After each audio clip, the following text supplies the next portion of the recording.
So my dog is getting older and she recently got to where it's harder for her to get up and down by jumping on and off the couch. So I did pick up these dog stairs to try to help her. Now I got the 3 steps. They do come in a 4-step and a 5-step if you need taller. These are, I think, about 15 inches. So they're perfect for getting right up to our couch so she can get right on and off.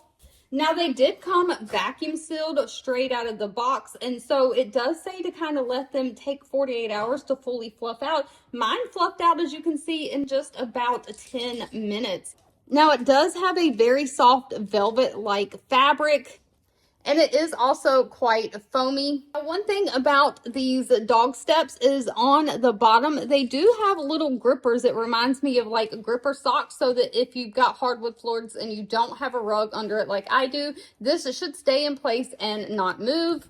And of course, it does have a completely removable fabric cover. So when it gets dirty, if your dog's using it all the time, you can just throw it in the washing machine. And the zipper is very smooth as well.